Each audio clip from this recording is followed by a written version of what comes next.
If you're an Apple user who wants the best earbuds, you'll probably want to go with the Apple AirPods Pro. Or at least that was the case in 2019 when they were first released. They're a couple years old now, and the earbud market moves quickly. So how do they hold up by today's standards? And are they still the best earbuds for Apple users, or has their time at the top passed? Let's jump into the video and find out. For starters, the Apple AirPods Pro have an outstanding build quality by any standard, made from a robust high-grade plastic that will hold up over time. They also come with an IPX4 water resistance rating, so they're suitable for outdoor use. I think the design is a key benefit, which provides a sealed inner ear canal for better sound quality in loud environments. And since these were released, we've seen hundreds of different designs replicate this style. I thought the fit was comfortable and they don't enter too deep into the ear canal or put any pressure on your ears, which is perfect for lengthy listening sessions. Even more, they allow you to conduct a fit tip test to help you find which ear tip provides the most optimal fit. They substitute physical buttons with an indented force sensor on each stem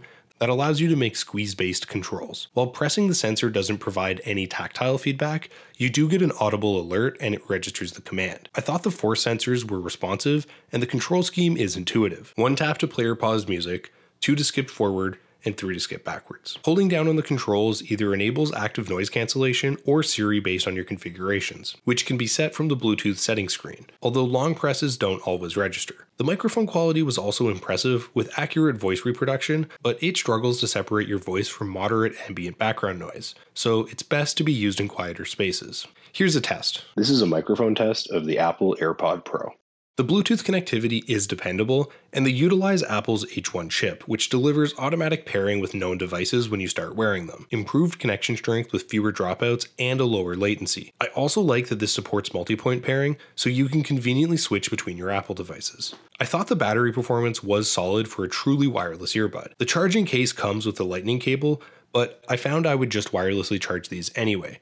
They also give you around 4.5 hours of continuous playback with the ANC turned on, which is noticeably less than the near 8-hour claimed ANC runtime of the newer Sony WF-1000XM4s. They charge quickly, and you can get around an hour of runtime from just 5 minutes in the case. I also appreciated that the standby mode detects when you're not wearing the buds to conserve some battery life. If you're enjoying this video and you learned something about the Apple AirPods Pro, be sure to give the video a like. It really helps the channel out, and if you're interested in updated pricing, check out the links in the description. I believe the active noise cancellation is a key benefit, and it was beyond its time when these were released, offering a reasonably high-end performance. They utilize an internal and an external microphone to adjust the noise 200 times a second, and they have vents in the side to reduce the pressurized feeling that's common when using noise-canceling earbuds. While they don't eliminate all of the background noises, they do effectively reduce low and mid-range frequencies, which makes them excellent for commuting and office use. Unfortunately, they lack the user-adjustable ANC modes,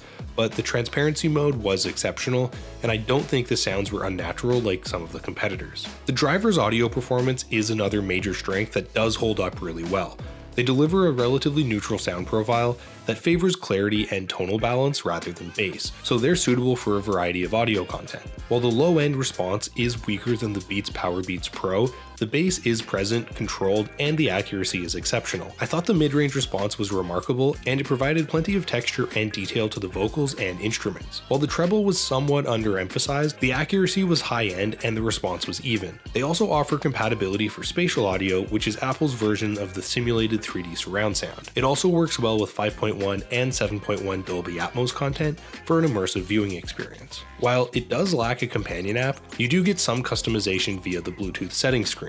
You can toggle between ANC and transparency mode. It lacks a customizable EQ, but it utilizes technology that attempts to equalize your music based to your ear's anatomy. So are the Apple AirPods Pro still worth it, and are they still good by today's standards? I think they really are. They've decreased in price since the original release, and I still think the ANC fit and design are solid compared to many of the newer earbuds out there. But there are some newer models with higher end features, such as the Sony WF-1000XM4, but that also costs a lot more. The Apple AirPods Pro offer outstanding audio performance, noise cancellation, and they offer some convenient features. If you have an iPhone, this is still a very solid choice. But that's just my opinion. Let me know what you guys think in the comments. For links to updated pricing on all of the items mentioned, check out the description. If you guys learned something or you found this video helpful, be sure to give the video a like and subscribe if you're new to the channel and you like short, informative tech videos. Till next time, I'll see you guys later.